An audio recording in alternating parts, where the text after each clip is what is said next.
Good evening to all our viewers and listeners out there. Tonight is September 29, 2021, and welcome to another episode of Manila Standard on the Road. This is your host, Milo Rivera, and joining me is none other than my first co-host of this show.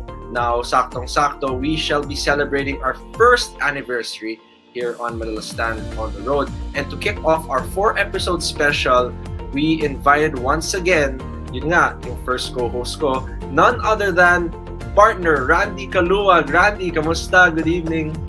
Good evening, partner Milo Rivera, my champion. Yeah, my champion, no? And it's nice to really be back here, no? Sa Manila Standard on the Road. Sabi ko nga, partner, kanina sa ating mga guests, magse-celebrate nga tayo ng first year anniversary natin. Naalala ko pa nga yung unang-unang episode natin. Alam ko sino yung guest natin nun eh. Sino? Ako. ikaw yung main host nun. Oh, yes. But yun nga, maraming salamat, partner Randy, at you're here with us again. Not just to share the show with you, but to also to share the platform and also makipagkwentuhan din nga, di ba? Lalo na medyo very special yung ating guest and topic for tonight. But before that, Milo, no, ang ating guest mamaya, we have our top 3 news sa ating Manila Standard on the Road. And topping this week's news is, naku, bad news na naman. 1 liter oil price hike seen this week, no? For the 5th time, oil price is expected to increase this week by as much as 1 peso per liter, no? Reflecting the movement of prices in the world oil market. Unioil Petroleum Philippines on Sunday said consumers could expect fuel prices to go up starting from September 28 to October 4. So, this week yan, ano? Moreover, according to the monitoring of the Department of Energy, since the U.S. Gulf Coast industry is still struggling due to Hurricane Ida, prices of crude oil have been going up. So, walang katapusan ito, partner. Tuloy-tuloy itong kailan naman bumaba talaga ang oil price. Since many presidents na ang nagdaan, talagang tuloy-tuloy naman talagang magtaas yan. So, this week na, expect 1 peso oil price hike. Yun nga, partner, parang hindi na nga natin kailangan masyadong lumayo sa mga administrasyon, di ba? Actually, dito pa lang sa show natin, parang ilang diretsong linggo, ilang diretsong episode na puro price hike na lang sa oil ang ating re-report, hindi man lang mag-rollback. Pero para sa ating mga motorista, syempre, ninanais natin na soon, medyo mag-rollback ng konti yung ating mga oil prices. Yun. So, second on our news, we have medyo good news naman, partner. MMDA gives flu vaccines for elderly staff. 700 elderly employees of the Metropolitan Manila Development Authority, or MMDA, are expected to be inoculated with free flu vaccines that will protect them from respiratory and coronavirus diseases. Now, the vaccines, according to MMDA Chairman Benjamin Abalos Jr., came from the Department of Health. Now, Abalos said getting the flu vaccine is very important to boost the immunity of their elderly employees from getting sick. Ayan. Ikaw, partner, vaccinated ka na ba? Oo, ano na ako.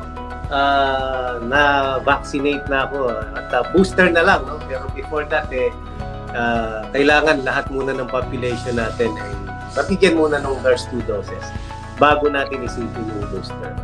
Siyempre, so, lalo sa mga elderly citizens natin, yung mga mothers, mga lolo't lola, di ba? Siyempre, kailangan nila yan, lalong-lalo na kung yung mga kasama nila sa bahay, lumalabas para gumawa ng mga kailangan, bumili ng mga pilihin na, yun nga, pangangailangan nila mismo. Siyempre, na-expose din sila kahit paano kasi mga kasama nila ang lumalabas. So, mas lalo na kung elderly employees pa na on the field. Diba? So, magandang programa to mula sa MMDA. Nako, kailangan pong magpa-vaccinate na po kayo, no? When it is available, so that you can all travel on the road. Yun nga, partner. No? Pero partner, itong pangatlo, gustong-gusto ko itong balitang ito, ha? Itong GT Formula V1 Race Challenge 2021 kicked off with more exciting race actions. No? Ito, babasahin ko na. After a long hiatus, physical races are slowly getting into the zone again, and racing fans are all up for it.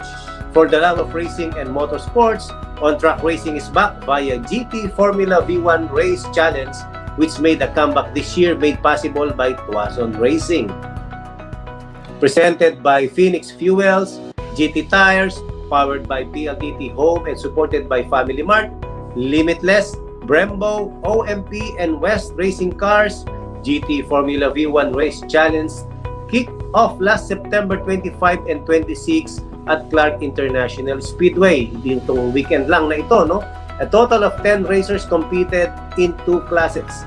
AM class had Ed Sport Racing teams Sesco Dino, Phoenix Pulse Racing teams Ira Medrano, and Joaquin Garrido, Julian Colvin Tang of Obengers Racing Team, and Autoholic Raceforms Julian Neri and Sebastian Soto.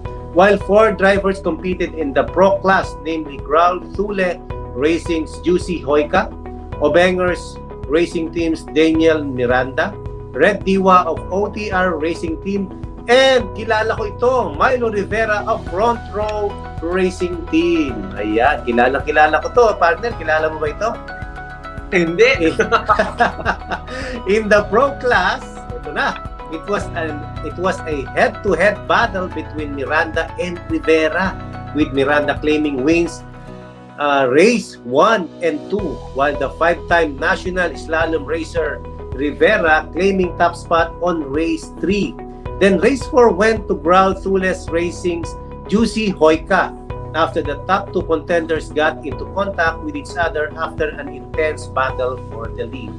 For the AM class, Obengers Racing Team's Julian Colvin Tang showed his limitless potential and amazing racing skills as he took the top spot from race 1 to 3. Phoenix Pulse Racing Team's Joaquin Garrido managed to secure the championship title during race 4. Fans and spectators can watch through Race Challenge broadcast on these dates. Ito na, pwede nyo pong mapanood dito.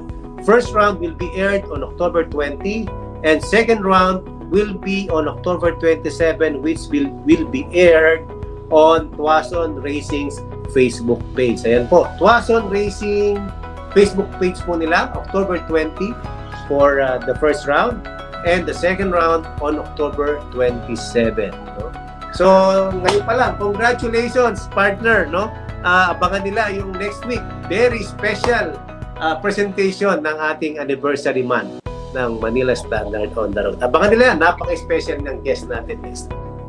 Very true. Alam mo, partner Randy, hindi lang pala ang Manila Standard ang nagse-celebrate ng anniversary just now. Lalong-lalo na Manila Standard on the Road, ang nagse-celebrate ng first anniversary. Pero ang Christianity pala dito sa Pilipinas, talo pa tayo. Medyo tambak.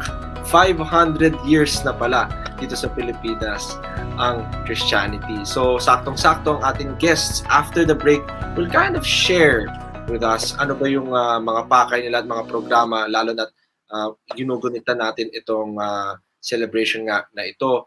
Hindi tatagal ang break na to. Catch us right after this. Don't go away.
And we are back here on Manila Standard on the road together with my partner Milo Rivera. I'm Randy Kaluwag. And tonight we will have our guest who will discuss about this coming up, no? It's a commemorative plate celebrating 50 years of Christianity in the Philippines. So Milo, what are in store for us today?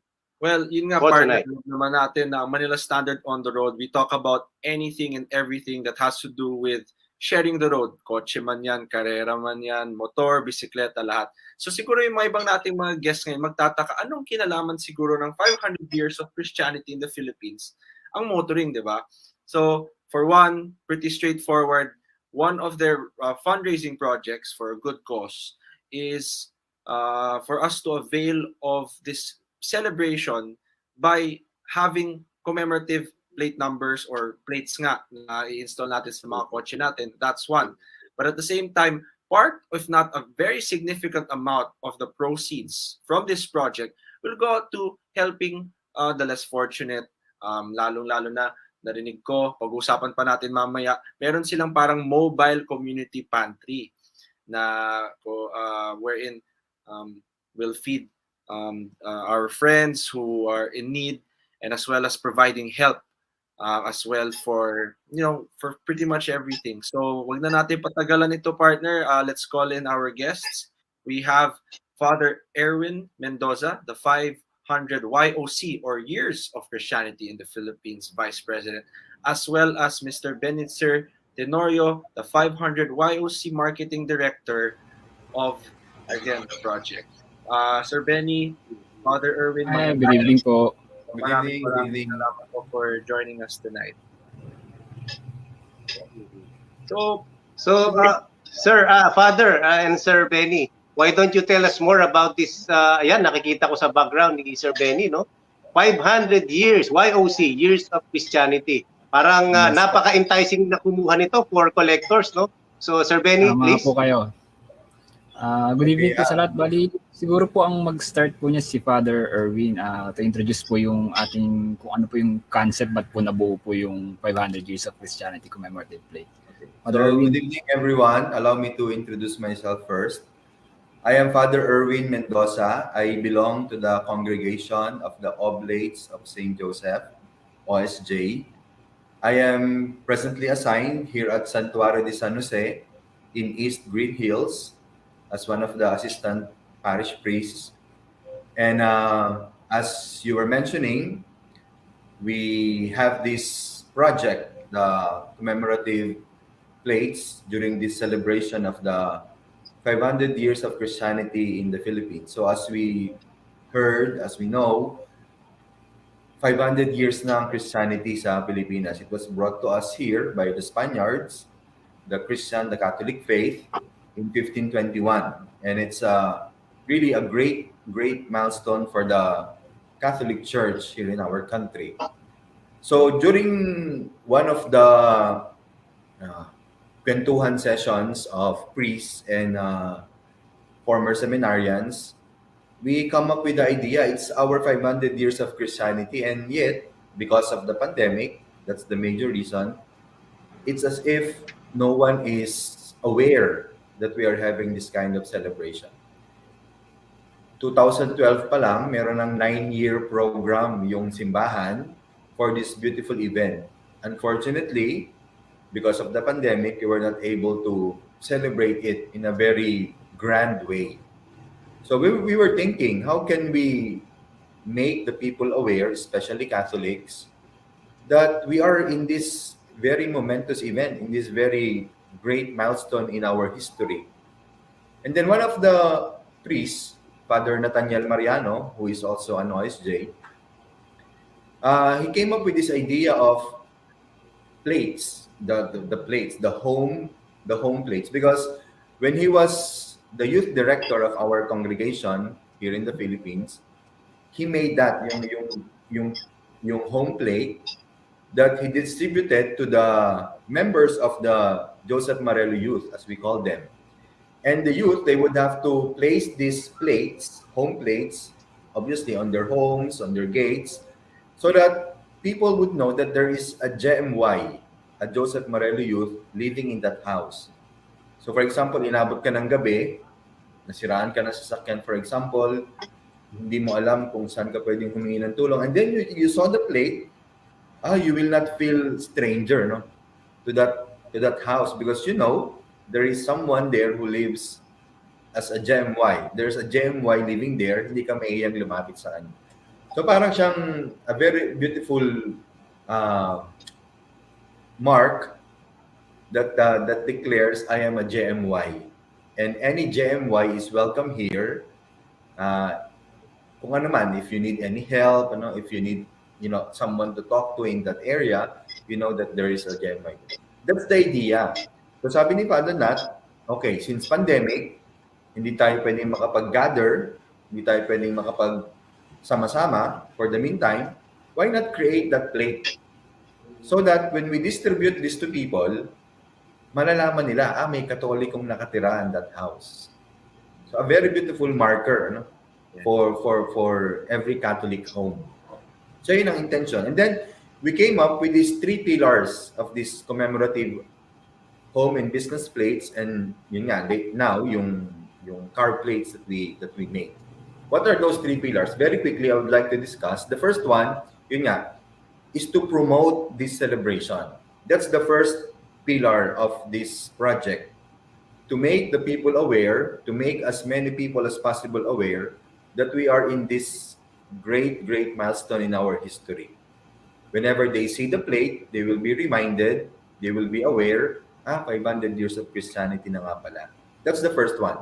The second one is what you mentioned at the beginning of the program, na yun nga, because churches are closed during this time of pandemic, mahirap talaga ngayon yung financial stability ng mga parokya.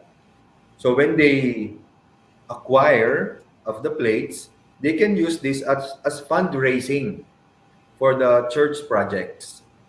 So pwede nila itong gamitin, example, yun nga, to aid them in this difficult time of pandemic para ma-sustain yung programs and activities ng parishes.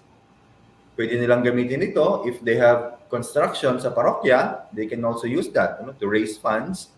So hindi ka lang basta hihingi from parishioners, asking for help, you're able to give them something too. Ito nga, yung plate. And then the third one, and I think this is the most important of the 3 pillars, is we will inspire people that they would also learn how to give. Kaya yung hashtag na gifted to give, that's the idea. Whenever they see this plate, they would be reminded, I'm a Catholic and I have the duty to share. I have the duty to give, especially during these difficult times na maraming tao ang hirapan, walang makain yung iba, they lose their jobs, they close their businesses. When they see the plate, they would be reminded, I have the task as a Catholic, as a Christian, to share what I have to others. So those are the 3 pillars. Maybe white plate, white commemorative plate. Kasi we all know naman na kapag kami mga ganitong events, we make t-shirts, we make images, statues, we make keychains or what, naisip namin yung plate because this is something that would last for the next 20 years. Yung t-shirt, 5 years, maluluma, keychain, mawawala mo or what, diba? Or some other memorabilia. Pero ito, plate, this is something that, it will stay in the house, in the homes, in the gates, in the stores, when you put them in your stores for a very, very long time. And it would always be a beautiful reminder of this great, great event in our history. 500 years po pa naman, sir. 500, Father, yeah. Some are commenting, we will not be able to reach another 500 years. Kaya when you have the plate, when you have the plate, what a great way to celebrate, what a great way to inspire people to give. What I really want to emphasize, Father, is what you mentioned. Out of the 3 pillars, it's really the act of giving at the end of it all. Siguro nga, Father, as you mentioned, times are really tough nowadays because of what the pandemic has done to us. Yes, yes. But what can you siguro tell our viewers and listeners or an additional reminder na alam ho natin, nahihirapan tayo mismo, we're trying to maximize our resources, but what is the biggest essence of being able to share what we have left? Because some of us admittedly can only have so much, can only do so much. Yet the act of giving, given the situation, is still something that's more than rewarded, even if there's no one naman talaga reward that we seek in Okay. return. Yeah, I was just reminded by, perhaps you also know of this quote. They say, no one in this world is so rich that he doesn't need anything anymore. And no one in this world is so poor so as not to give anything. So yes, it's times are difficult nowadays, but yun nga, there would always be something in us that we can still share. It doesn't have to be something material. It doesn't have to be something financial. It could be, time, first and foremost, diba?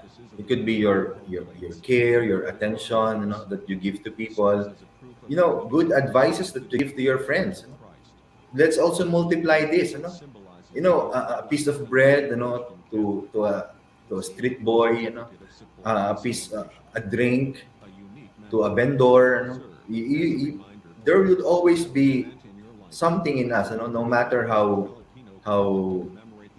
uh, poor we may be, there would always be something that we can still share, and that's what we want people to get, to learn from this project.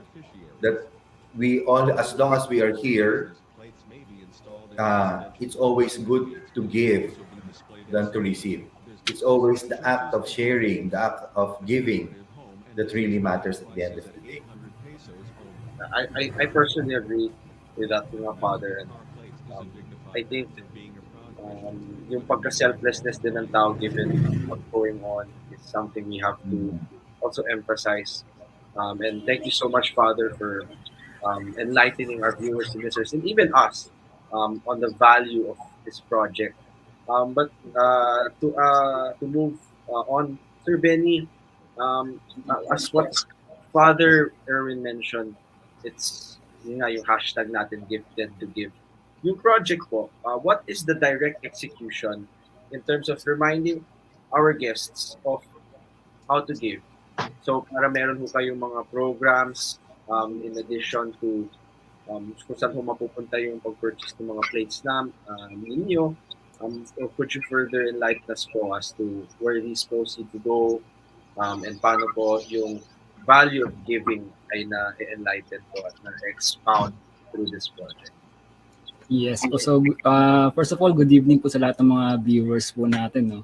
So, yun nga po, tulad po nung nasabi ni Father Randy, tulad din sa ang sabi ni Father Nathaniel Mariano na there's no better way to celebrate the 500 years of Christianity but through the act of giving.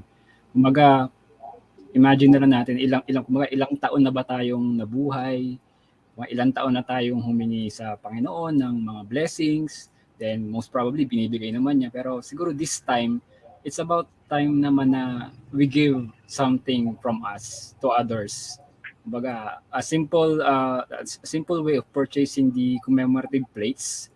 So ang price po niya is around 800 pesos lang. Siguro that would be enough na parang as a give back sa lahat ng blessings na natanggap natin way back before at sa mga blessings pa na matatanggap natin.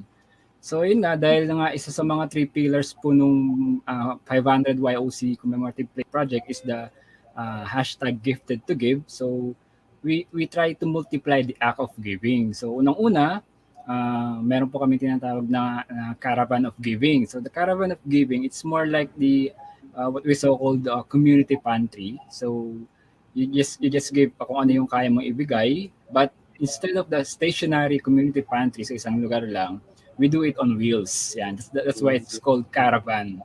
So we tend to visit yung mga mga places na medyo talagang medyo liblib or kung medyo talagang hindi masyado nakaka-access sa mga ayuda na tinatawag. So in that way, hindi man namin siguro mabigyan lahat sa buong Pilipinas. Siguro a certain percentage of that, it would be better than none, di ba?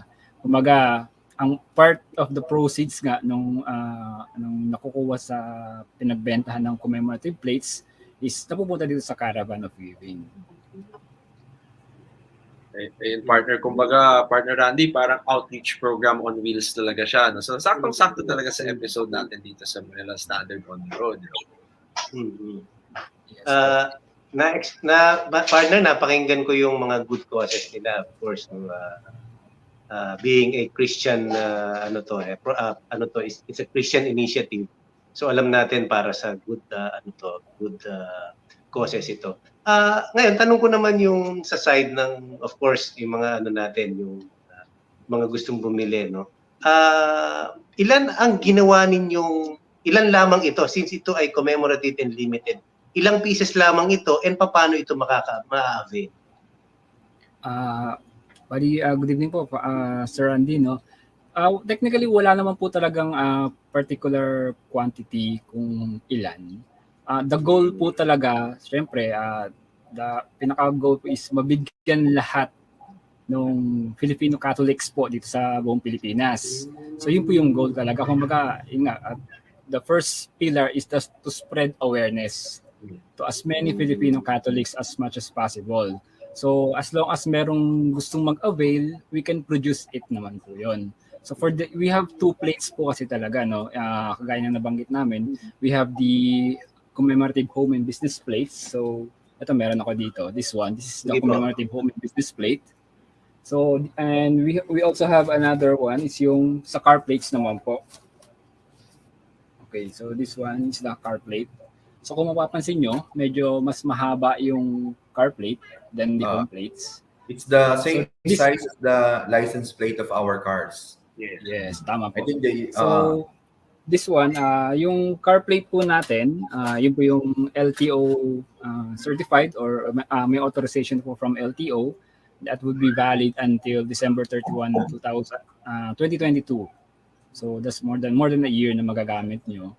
Then yun, at the same time, yung commemorative home and business plate naman, which is wala naman siya expiry kasi ilalagay mo lang naman siya sa gate mo or sa bahay mo.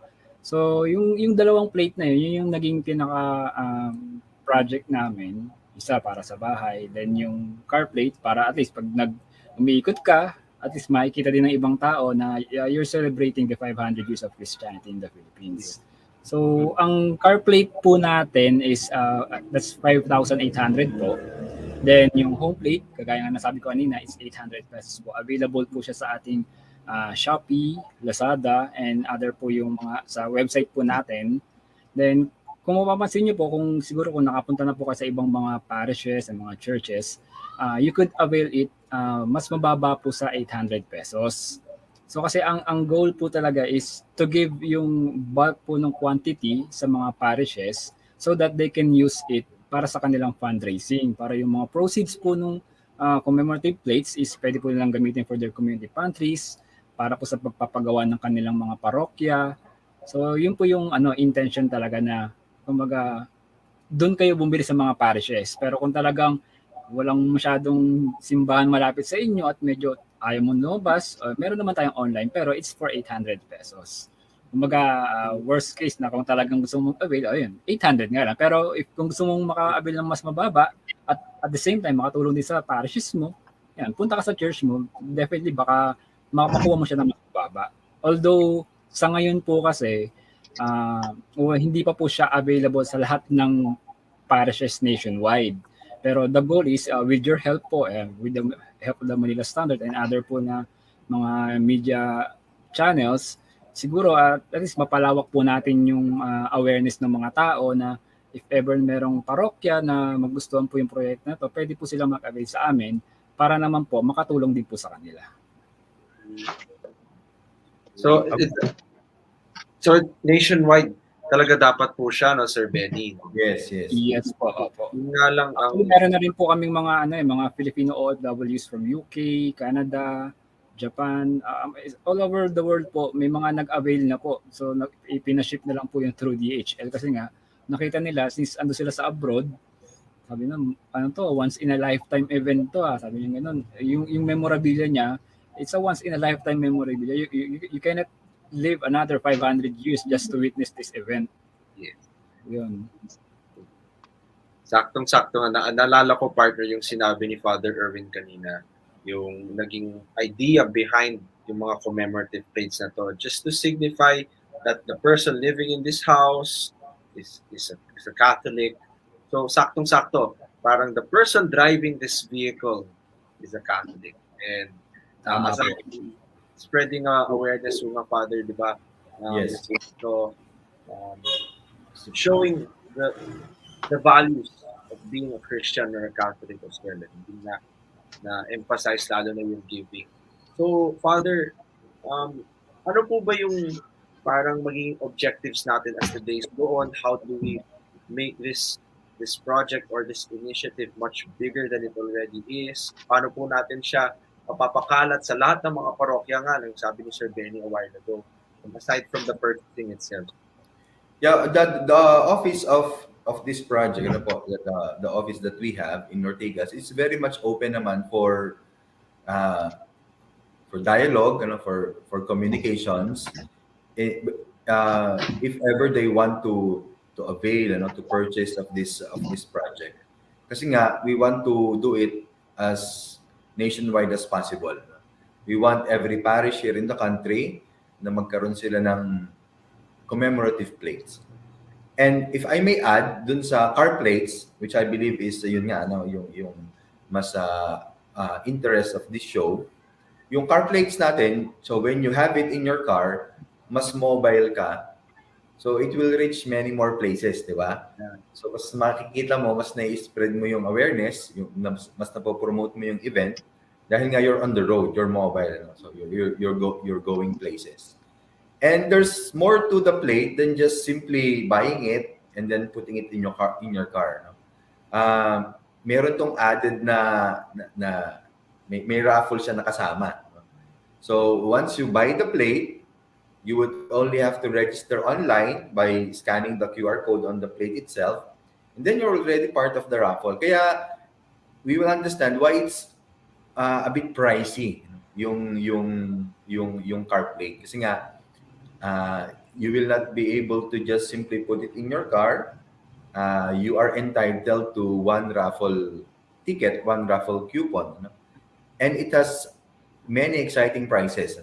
Well, to name the grand prize na lang, it's SUV, Maxus G60 SUV, a brand new one, 2021 model. So, yun nga, naka-avail ka na-promote mo na yung Christianity on the road, at yun nga, you still have a chance of having a brand new car.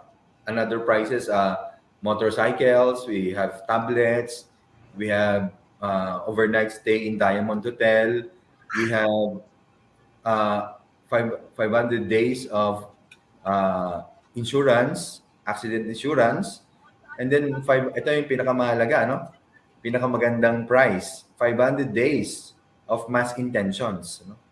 So for 500 consecutive days, you will be part of the intentions of the mass in the parish. So yeah, as it is being posted here by Sir Ben, nakikita natin may plaka ka na, may kotse ka pa. That's the name of the raffle of the project. And these are the prizes that you may win, when you avail of this commemorative car plate. Kaya nga, we are calling on all Catholics listening and watching this show. Please take part of this event. Please take part of this once in a lifetime event that is given to us by God. We need not to look for another event kung saan pwede pa tayong makapag-promote, fundraising and all that. But this is a God-given event. Dumating sa atin yung 500 years. It happened during our lifetime. So it is a God-given event. Kaya nga, what a way to celebrate it by joining this project, by joining this program for all the Catholics na makaalam ng celebration natin na ito. Oo nga, not just 1 century, but 5 centuries, ano, Father, no? Napaka-historic nito. May nagtatanong sa akin na rider, no? Kasi being a rider also. At may mga premyo kasing motors din, no? Motorcycles. Meron daw bang sizes for motorcycles para naman malagyan din nila yung kanilang mga rides? Ah, wala Yun yung talagang, tinatanong. wala po kaming, we did not make yung talagang pang-motor na plate. But the home plate, actually may mga kaibigan kami that they put it on their motorcycles. Wow. Hindi nila pinalitan yung registered na car plate ng motor, but they put it on the side. Dalawa. Nakikita pa rin, oo, nakikita pa rin siya. I do not know if Sir Ben has the picture of one of our friends who put that on his motorcycle, dun sa side. Yes, So, I remember that one. pa rin, Nilagay di ba? nila sa gilid.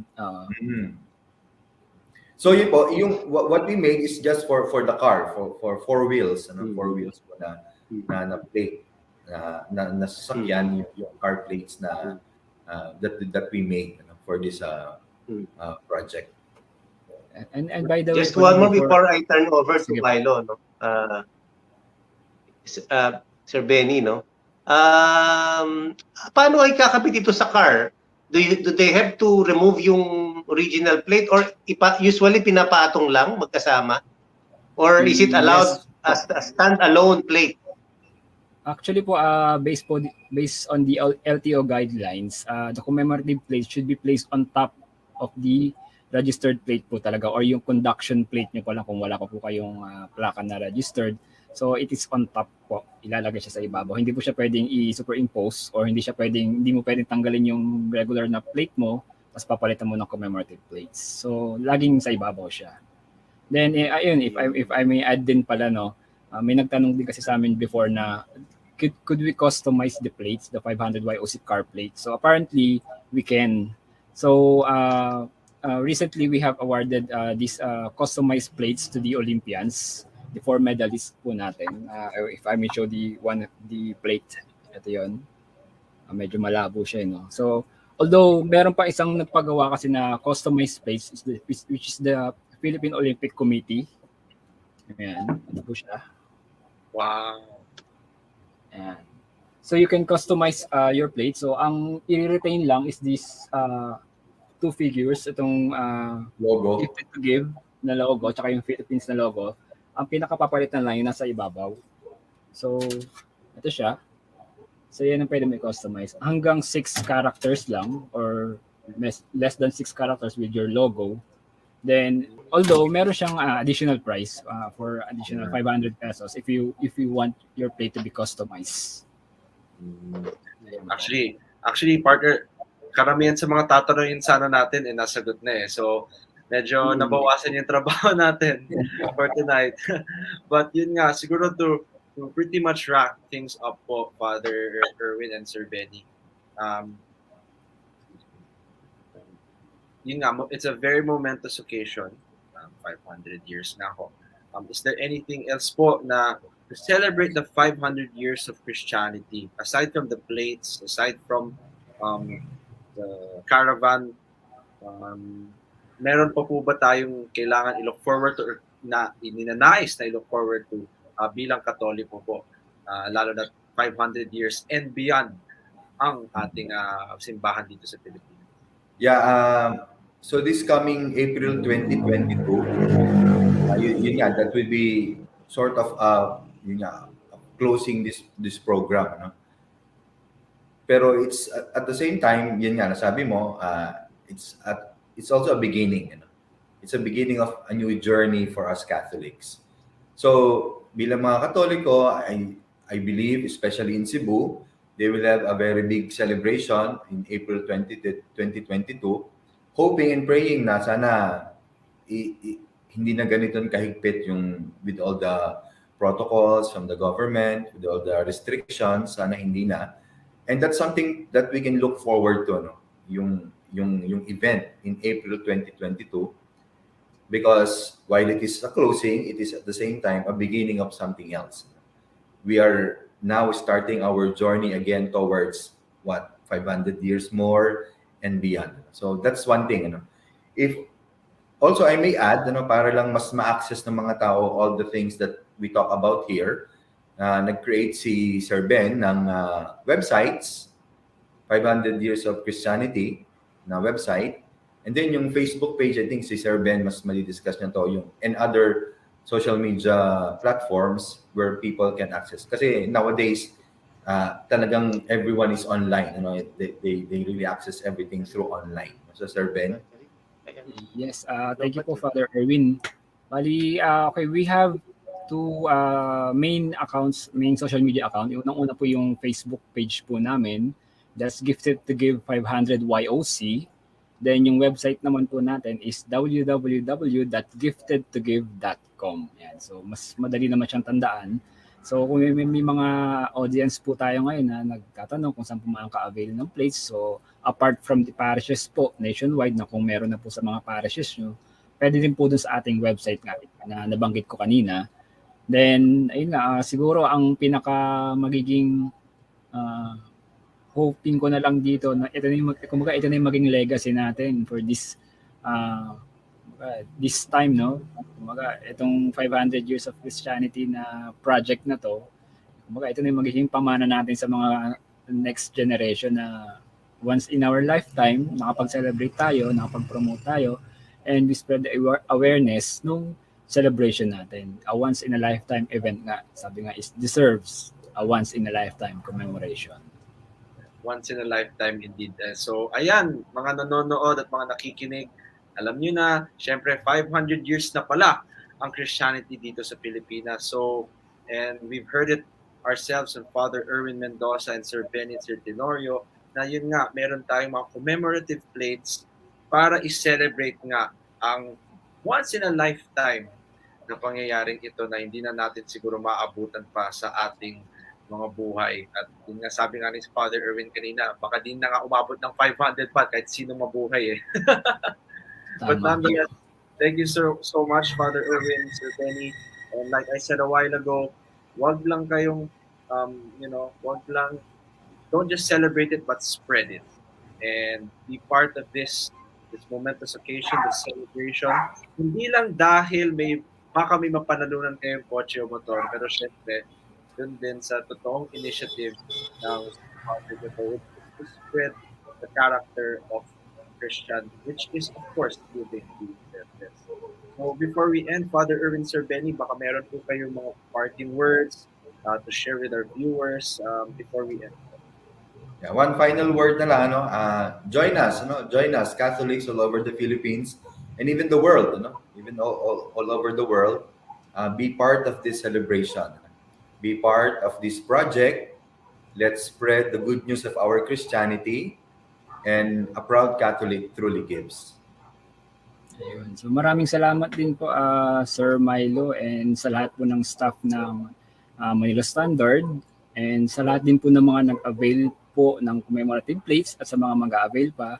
So kagaya po ng sinabi ni Father Erwin, please join us para maging memorable talaga itong celebration natin ng 500 years of Christianity in the Philippines. Thank you. Maraming salamat po, Father Erwin and Sir Benny. Thank you for inviting us po. Rest assured that Manila Standard is more than supporting this project, being Christians and Catholics here in the Philippines. But nonetheless, we appreciate their presence, appreciate we talking to them, and we hope as Catholics we get to be involved in this initiative. But for now, it's time to say goodnight here at Manila Standard on the Road. Thank you so much for joining us once again. On behalf of my partner, Mr. Randy Kaluwag, this is Milo Rivera saying thank you so much. Always follow Manila Standard on the Road and anything Manila Standard at that. But for now, it's time to say goodnight and to say always, always, always be safe on the road. Good night.